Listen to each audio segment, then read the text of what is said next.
Well, hello folks, welcome to the channel. I am the Custard Prophet, and today we are focusing solely on the French Open, Junior French Open to be sure. We're going to see whether Curtis can carry on his tremendous form, particularly on clay, in this tournament, and go a little bit further than he's managed to do before in these Grand Slam tournaments, which in all honesty is not very far. Right folks, as always, before we get into that, let's look at how Curtis is getting on in terms of his attributes. There's been very little change since last time because he has just been playing in quite a lot of tournaments, but I think things are moving in the right direction, and the real thing to take from this is that his morale is in a really good place. You can see up here, sorry, his form is in a really good place, his morale's in a really good place as well, but all of these buffs are as high as they can be, so he's playing well above his normal level, and long may that continue folks, long may that continue. On the other hand, and we will focus a little bit on Sophia, it's not going so brilliantly for Sophia. We are trying to get her in, get her moving forward, and we did get her speed up relatively recently, but that's only to 3. She is like a slug around the court, but unfortunately we're just not getting those victories with her. We'll just have a quick look at her last few tournaments to show you kind of the sort of losses she's having. And you can see here, you did see this victory that she had in the previous tournament in the last episode. Got a win against the 479th ranked player, but then has lost a couple of matches, and they have been really bad losses. So yeah, it's not great, and despite that, she remains in pretty good spirits. So yeah, her contract is until 2029, so I don't know whether there's any chance to break that, but currently I just don't see her going anywhere, which is a little bit frustrating. Now, before we get to talk about Curtis and his current form, I want to have a look at the academy, because we need to put something in place for the academy to meet one of the goals that we're trying to get to. Just a reminder of the objectives that the directors are wanting us to reach. We've already got a couple of those. We need to recruit one more player. We haven't managed to do that. But if we can reach level 2 for the business centre, which is something we're trying to do, that is going to please them. Currently, we've got £328,000 in the bank. So that is really good, and that allows us to do quite a number of these upgrades within the business centre. Now, we need to get up to level 2. We currently set at level 1.5 or 1.49. So we need probably to get maybe 2, maybe 3 upgrades from this list. But we also want to make as much money as we possibly can. So having a look through this list, the one that really jumps out at me is this one here for the hotel. For this one, we have a monthly expense which is quite low. A lot of the other ones are quite high, but the monthly income is way beyond what most of the others are. And where there is a little bit of a similarity in monthly income, the monthly expenses are a lot less. Now remember, this is not the income that you're going to get. This is going to depend on a number of factors, and it's the maximum you're going to get, but you are going to get a percentage of that. So we're going to get 4.2% a rise in our level. Don't know where that's going to take us, but I think we will go with the hotel there next, and we'll see what we can do. If we can get another of the second upgrades before the end of the year and look like we can get the country club as well, that would be perfect. Otherwise, we might have to just think about what is best. So there we go. Big spenders. I've just got 33,000 in the bank. It's going to take just 2 months, so that will take us to August.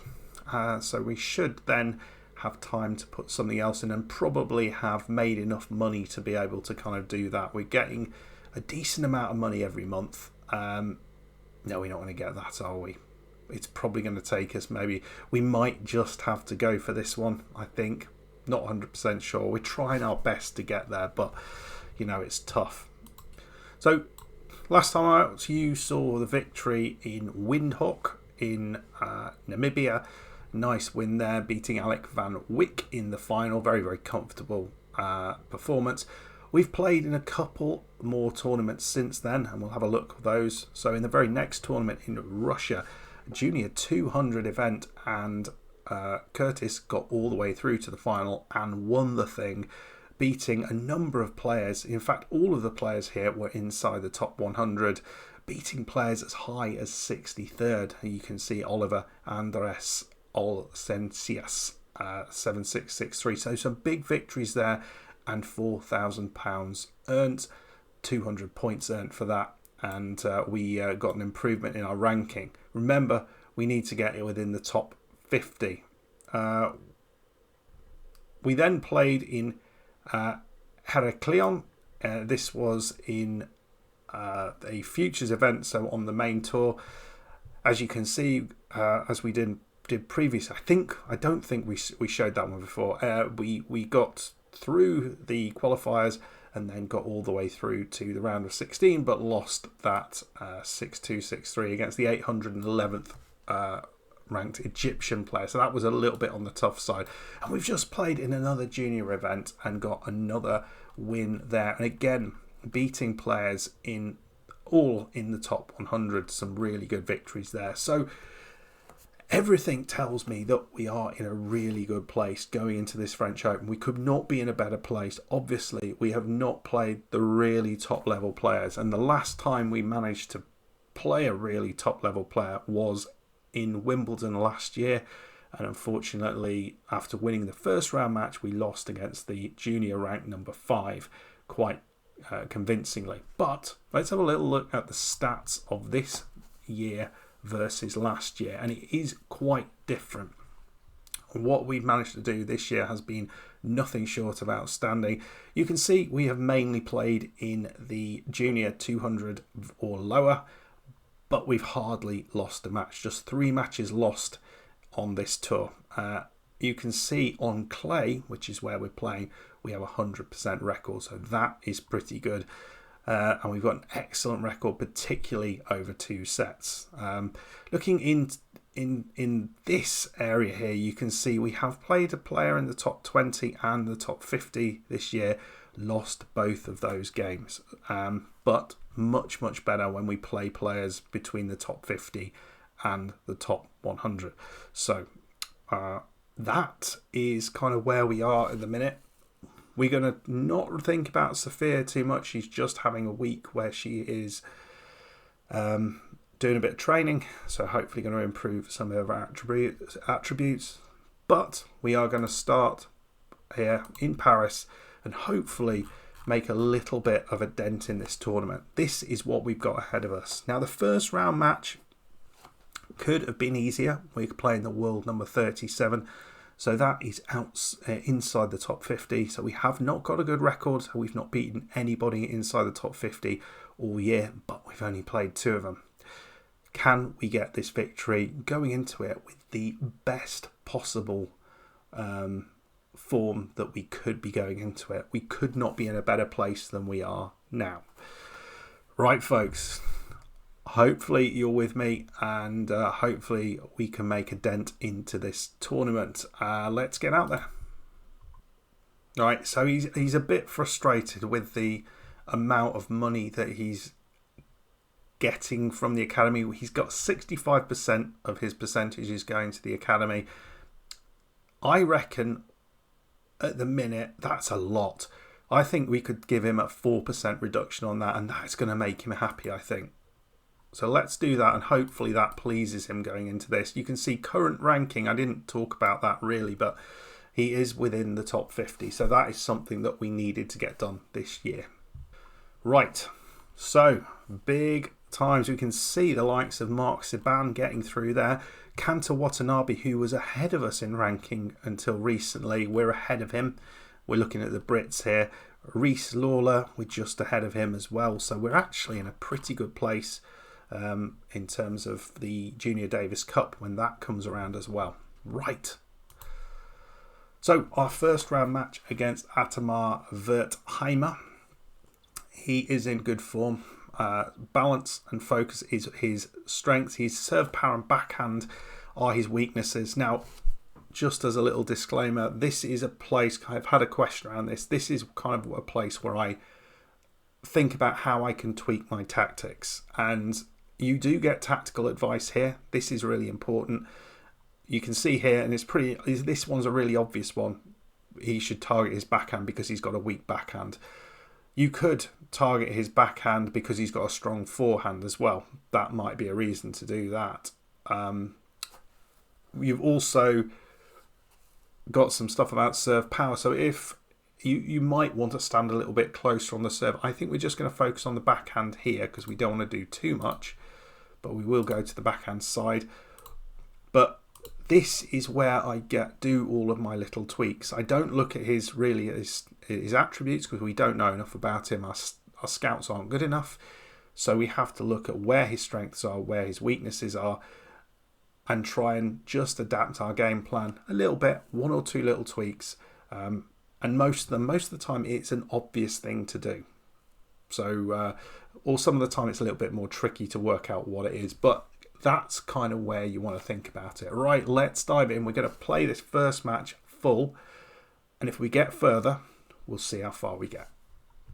Okay, we did a pre-match talk. Now is your time to shine and joy. I can't really see a motivation question or statement there. Maybe you can see one in there, but he listened carefully. We didn't get any improvement, but I'm not too worried across that. It looks okay. What have we got in the tank here? Well, very strong start, 1-0 up, advantage, and we've got a second serve here. So this is kind of where he's strongest on this surface for sure at the moment.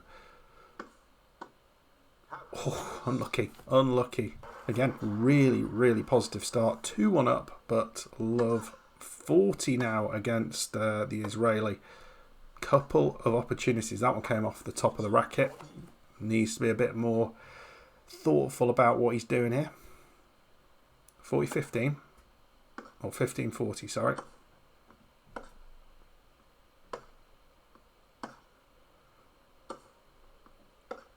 Oh, it's a lovely hit.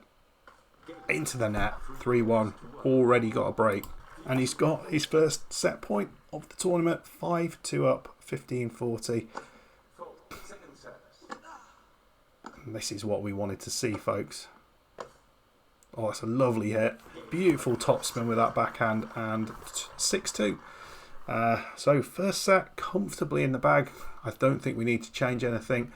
Stats-wise, look at the first serve percentage. No aces, but that's understandable because of the surface we're on. But he's winning the first serve points, winning the second serve point. So it's really his advantage of being just a little bit better, I guess, in the court than his opponent. And you can see lots and lots of winners from Curtis, very few from his opponent. Well, interesting. Curtis was 30 love up and then let the last 3 points slip. So he's given a break up. His first opportunity, or first one given up. Can he put that one to bed? Oh, he's gone wide with that. Dragged it wide. And it is a break. 1 love. But straight away, it's 15-40. And the Israeli here is... Oh, it's a love... Oh, he's gone long. I thought that was a really good shot. But it's 1-1. A couple of mistakes from both players here. Well, we're 4-3 up and 15-40 up. So here is the chance. Almost got killed by that serve. Short second serve. This is what we like to see. And he's gone long. 5-3. Curtis has got the break. So he's now serving for the match. And he is 40-15 up. Come on. There we go. Ooh. Didn't see that one coming back, but it's back. Oh, backhand battle here. He's gone long. 6-2, 6-3. Outstanding. So, on to round 2. And that one really was not too tricky. Look at the number of winners he got there. Just really strong.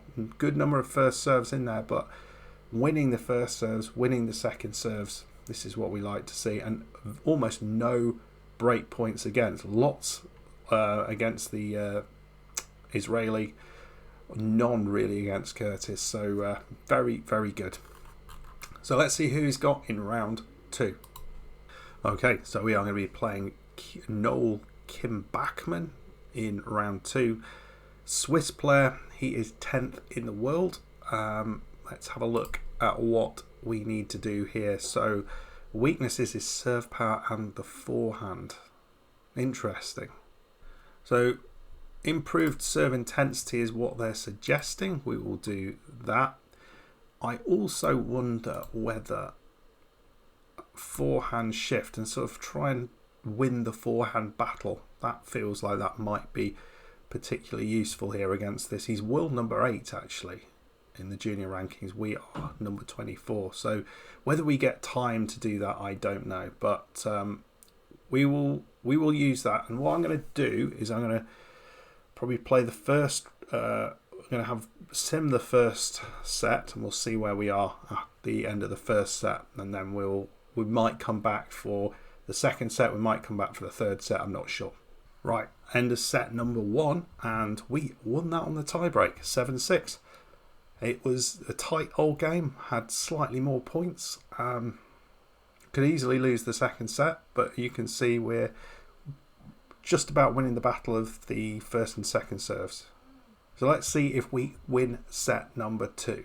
Well, folks, an excellent 6-love second set victory there. So take us through into the third round. Yeah, that set went as well as you could possibly imagine. 76%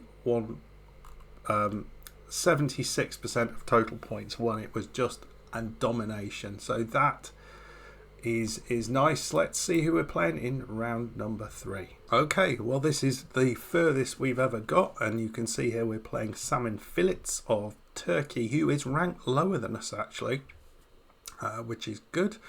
So yeah, you can see we are in collision course with the world number 1, or the number 1 ranked player up the top there from Russia, but at the minute we've got a few games to get through before we actually get there. But getting to a quarterfinals in one of these tournaments would be massive. There's a lot of points on offer here, so the further we can get, the more we're going to get out of it. Let's see if we can beat Salmon Fillets.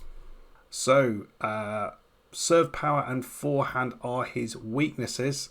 So again, high return intensity. We will go back to just putting our serve back to where it was, and target our opponent's backhand is what they reckon. So we'll go with that. And I'm going to see whether we get through the first set. Let's see how we do. Right, first set did not go to plan, losing that 6-3. Yeah, looking at the stats, just did not get the points. First serve percentage not good enough, and not doing well enough on our second serves when we got them in. So yeah, some work to do. Not getting the winners we have been. I wonder whether we just need to do a little bit more of a tweak. My thought here is we're going to go around the forehand and try and focus on our forehand and try and use that to our advantage. Well, we stayed alive in set number 2. We are level now, 1-1. Much better set, as you can see. Few more winners, which is good to see. I mean, we can see a number of winners from him as well, but much better. We got our first serve in. We didn't actually make any changes there. I think what we will try and do is just see what happens in set number 3. Are we going to be good enough to get through that, or is he going to have the victory? Let's see what happens here. Right, in the end, it was not to be. We lost that. Not particularly great. Lots of first serves in there, which was good, but yeah, just didn't win the points when we needed to in that third set, and just did not. So yeah, didn't win the points when we needed to. First serve percentage back way down as well. So yeah, a little disappointing with that. But we got through further than we ever have before. Let's go and have a look at what that does, where that puts us in the tournament. So just to show you how things got in the end, fillets. I've just realised it's salmon fillets, which is a it's an interesting name. Yeah, he lost in the quarterfinal, so we got all the way to the round of 16. I feel that was a real positive for us, but a bit of a disappointment in terms of losing to someone ranked a little bit lower than us. Hopefully that's not going to have a massive effect on our player. As you can see, there is a little bit of an effect on form, but I reckon we can put that right. And you can see with that victory, we have entered the top 20. So that is a huge thing. Right, folks, we're going to leave it there. Decent results in the decent results in the French Open. Probably could have done better in that last match. Just kind of lost our way in the final set. But it's the first match we've lost on clay all season, and we're in June. Really not very bad. Anyway, folks, we will come back a little bit further down the line, probably at the end of the grass season, maybe for Wimbledon, something like that. And we'll see whether Curtis can go a bit further in that tournament. But until then, I hope you enjoyed this. If you did, hit that like button. Subscribe if you're new. I'll see you next time. Goodbye.